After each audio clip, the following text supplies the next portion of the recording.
Longsor tersebut merupakan jenis creep landslide atau gerakan tanah lambat yang terus berkembang dari tahun ke tahun.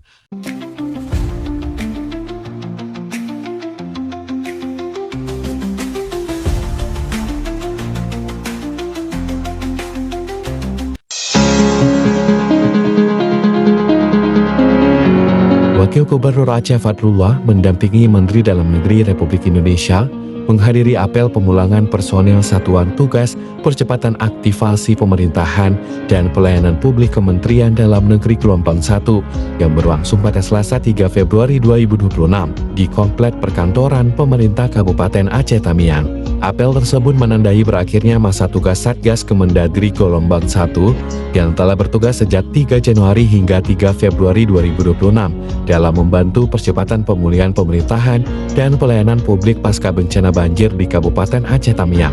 Satgas yang terdiri dari Peraja IPDN dan ASN Kemendagri ini berperan penting dalam memulihkan fungsi perkantoran pemerintahan serta memastikan layanan publik kembali berjalan secara bertahap dan optimal. Kegiatan ini turut dihadiri oleh Wakil Menteri Dalam Negeri Bima Arya, Ahmad Wiyagus, Bupati Aceh Tamiang Dr. Handes Armia Pahmi MH, unsur Forum Koordinasi Pimpinan Daerah Aceh Tamiang, serta jajaran pejabat Kementerian Dalam Negeri. Dalam kesempatan tersebut, Wakil Gubernur Aceh Fadrullah menyampaikan apresiasi dan juga terima kasih atas nama pemerintah Aceh kepada Menteri Dalam Negeri beserta jajaran dan pemerintah pusat atas perhatian, dukungan, serta langkah cepat yang diberikan dalam membantu Aceh Tamiang bangkit dari dampak bencana banjir. Menurut Wakil kehadiran Satgas Kemendagri dalam dampak nyata tidak hanya pada pemulihan fisik komplek perkantoran pemerintahan, tetapi juga pada keberlangsungan roda pemerintahan dan pelayanan publik bagi masyarakat. Ia menegaskan bahwa sinergi antara pemerintah pusat dan daerah menjadi kunci utama dalam mempercepat pemulihan pasca bencana.